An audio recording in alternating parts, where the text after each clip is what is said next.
Hello and welcome to another video in our series about LFI, Leadership for Faithful Innovation. We are talking today with our mission developers from the upstate, John and Cynthia Valentin and Pastor Martin Lopez, to hear about the dwelling in the world step in our listen section of this process. They were part of the LFI process in its early stages, and they have a really great story to share. So thank you all for being here today. Sure. So I understand that the LFI process encouraged you to go out and take a walk around your neighborhood. Could you tell us kind of how that went? So initially, we thought that this was going to be a pretty simplistic drill.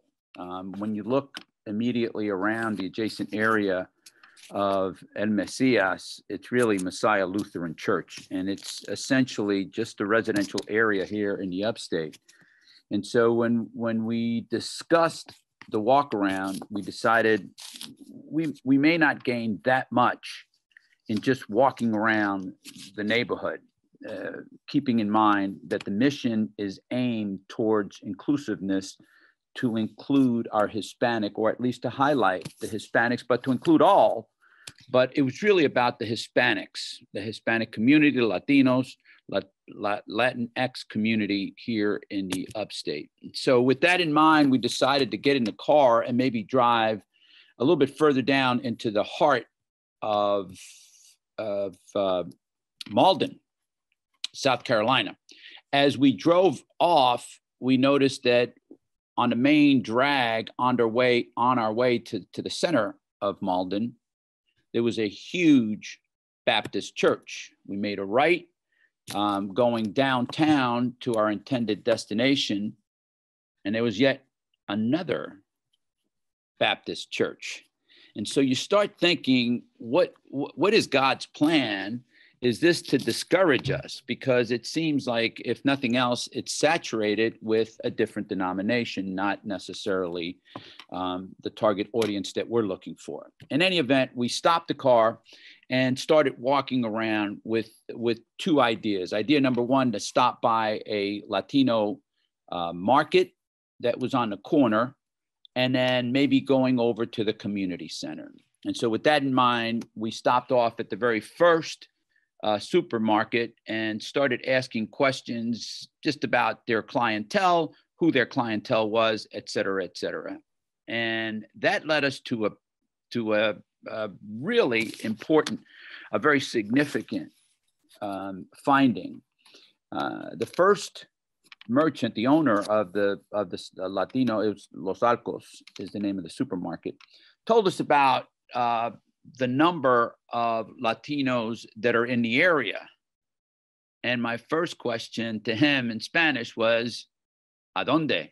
Where are these Latinos? And so he told us that, yeah, he gets clientele. It's predominantly Latinos. They're coming in here from all over the place, but predominantly from the area. Most of them walk. And so that led us to a conclusion that they must be in the general vicinity. Within a football's throw of Los Arcos, there's yet another Latino supermarket. And we thought, this is bizarre. Why would two merchants aimed at the exact same market establish enterprises if there is no clientele? And it's the opposite.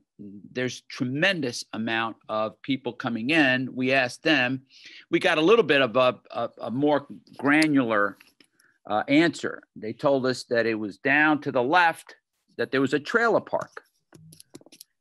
So we decided to get in the car. We walked, we drove to the trailer park, only to find that seemed to be a small community where what I would consider entry-level Latinos, in other words, Latinos who had just gotten here, establishing themselves in this community, were living. Most of them are day laborers. They're working in plants, they're working paint jobs and construction, et cetera. So that was the opening And essentially the 2 points that we took out, number one, yes, there is a significant Latino community, but it's very, very concentrated, at least in that one area. And so I'll stop there and let the others chime in. But there's a second piece to this that we can talk about later. Pastor? Always walking around the neighborhood for me is a challenge because, as John said, there's a lot of places and market that you can go, and as building, they are going to be there, and you are going to find it in the exact same place. So the challenge and the thrill of this, of walking the neighborhood, is is meeting with new people every time that you walk the neighborhood. So in that way, you are always knowing the neighborhood. You are not going to always be meeting with the same person once every time, unless you make a contact that will get you to share some kind of information. Otherwise, it's always a challenge, an adventure. It's a thrill going through the neighborhood with time to share their stories and to share the good news of the gospel. Even if you don't get to share more information about where you are, worship hours, and everything, you get to share with the other the good news. And that's something that I may say is the mission that we have in our hearts and in our hands, and it's the commission that Jesus gave us. Go and teach the other. Let them know about the gospel of forgiveness, salvation, love, how you can expect something different out of the same neighborhood when you go out and you share the gospel. And I think that the kind of work that we have been doing here in Molding, and that's not pretty much, but that is part of the work that we have been doing, and I keep doing it. That is walking and knowing the people around and let them know that there is hope and love for everyone. Sounds like this has become a regular part of your ministry. Just yeah, where the people are and building those relationships. Of course, yeah. There's an experience, a recent one, that it was a company, a male person through his time in county jail. Mm-hmm.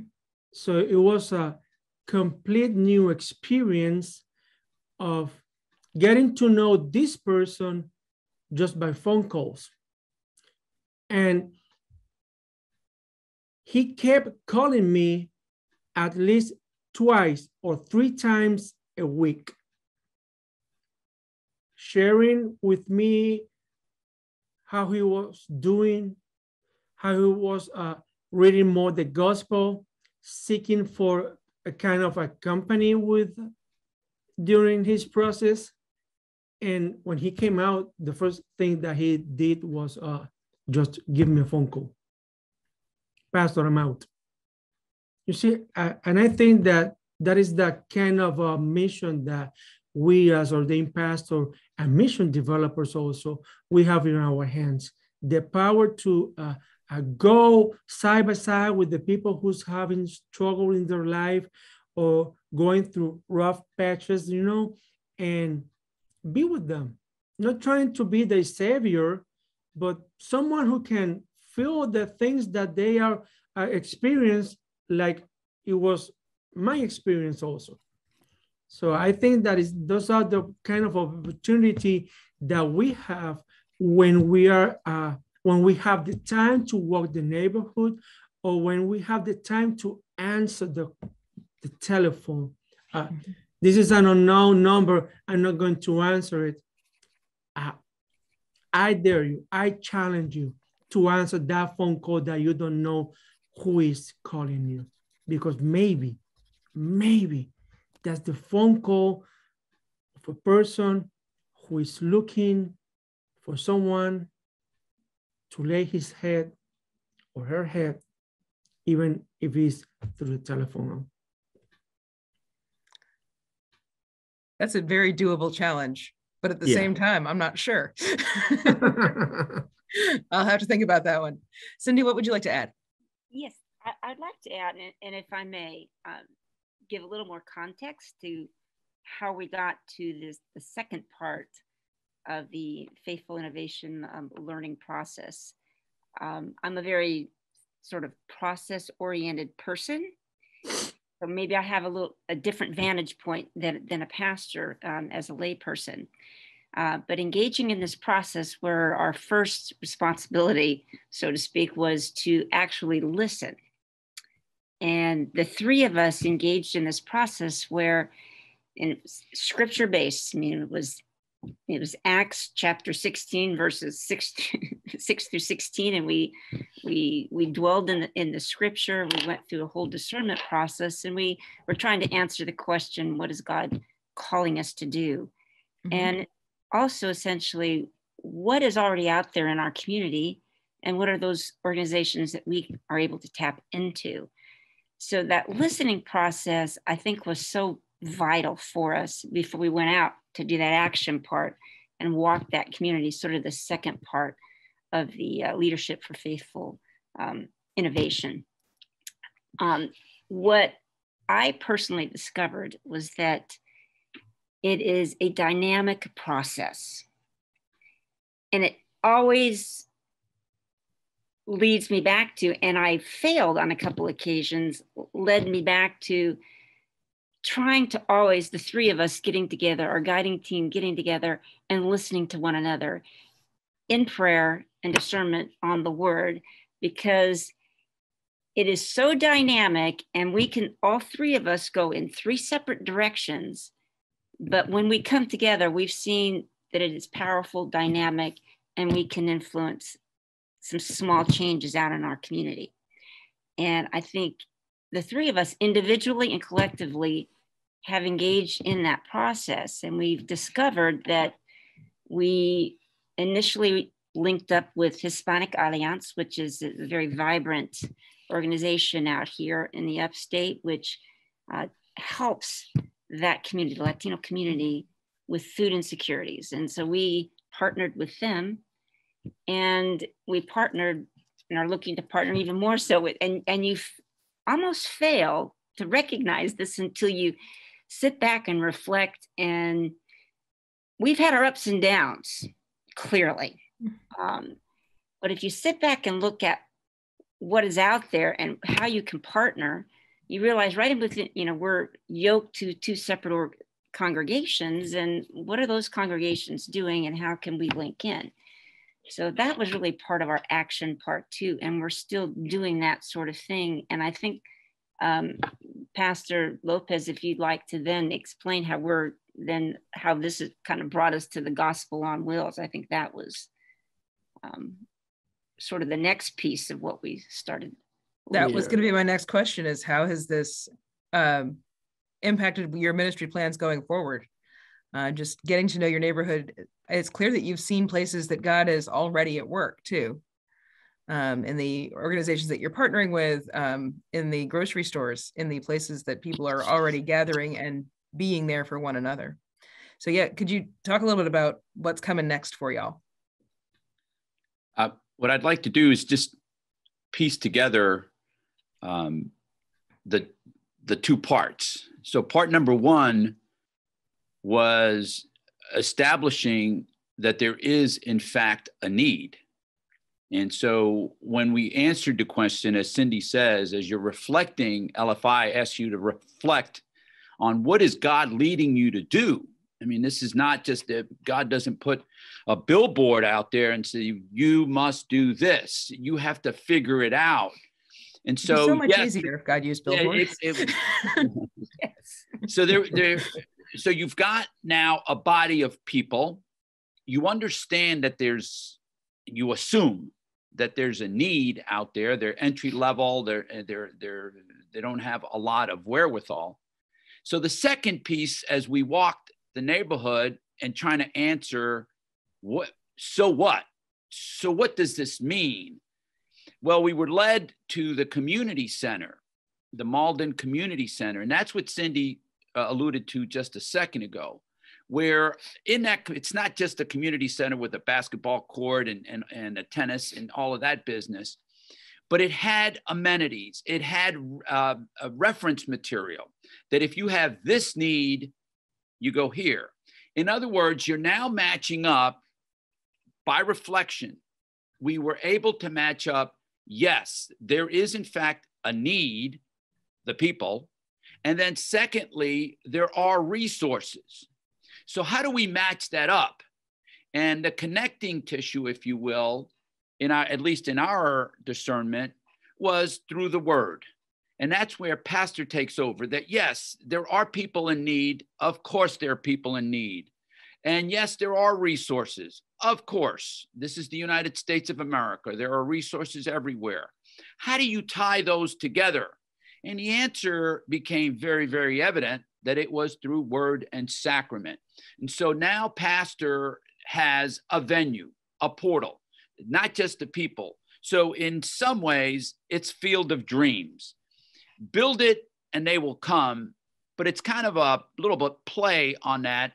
We have to build it, but we have to go to them. The idea that we can just build something and wait for them to come to us simply won't work. We need to build it and take it to them, the word, the sacrament, and that's where pastor is integral, and that's where his piece of this thing comes. As part of what John and Cindy are sharing, what came out of all of this experience and walking the neighborhood and knowing that, or confirming that they are not coming to us, that we have to go to them. And in the process of discernment, we came to the common conclusion that going to them was going to be our main target. And in that way, we are developing the concept of the gospel on wheels. That being said, yeah, the gospel with real wheels, but with an engine, with a transmission, and of course, with goods to meet the needs of the Latino and the Anglo person. Not only the Latino, the gospel on wheels is not addressed only for the Latino, and that is one thing that we want to make known.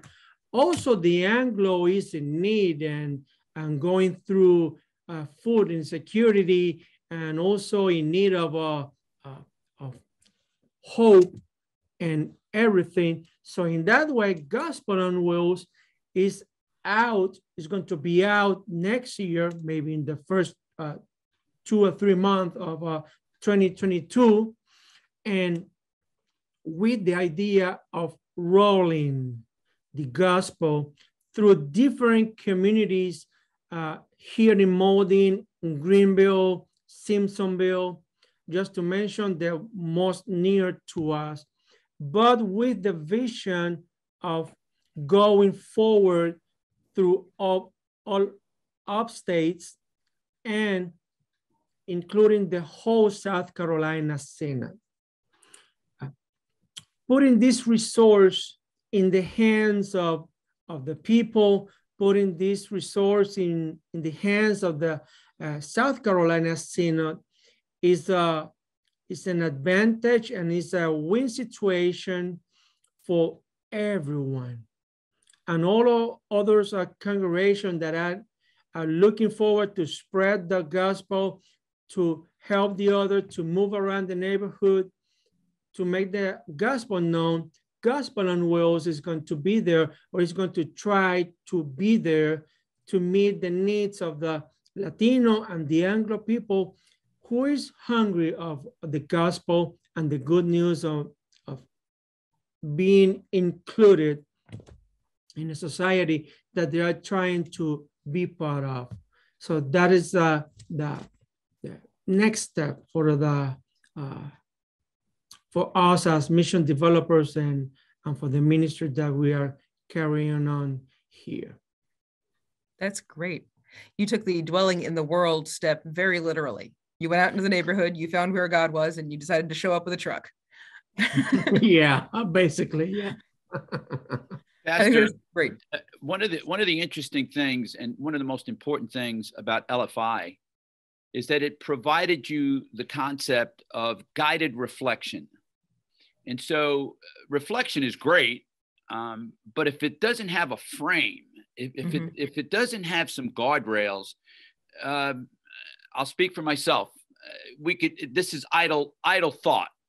But what LFI brings to you is this concept, at least in my mind, the way I interpreted it was, yes, it is reflection, but it's guided. These are the vectors provided by LFI. And so that's precisely how we were led by this. I wish that I were intelligent enough, innovative enough, and creative enough to have come up with the idea of gospel on wheels on my own. I have to give credit to our bishop, who during one of our conversations talked about this food truck idea. It was through LFI, that idea of guided reflection, that we were able to piece together the idea of needs, resources, mobility, where they are, that all came together because we were guided in our reflection. It's not just, let's draw this thing and there's no canvas. I know what to do. We got to come up with a canvas. No. LFI provides you a canvas and then provides you an array of colors. And then there are no lines that you have to paint within, but at least it's something. It provides you that canvas. It provides you some materials, some initiating concepts through which you can reflect in order to get to a particular milestone. And I think that was the value, one of the many values of the LFI experience. Yeah, and I think one of the other great things is that it gives you what you said was the vector. It's not just moving in a direction, but it's moving in a direction. You've got some force behind it. Bishop Abisher has had this idea. She just thinks it would be fun to do ministry in a food truck for a while now. But it was your discernment with her through this process that is turning it into a reality that's going to impact God's people in the upstate. And it's fabulous to see what God is up to and how we can be part of it and how we can have some fun doing it. Bishop had me at food. Right? We are people of communion. What can we say? Exactly. Well, thank you all for coming and sharing your story.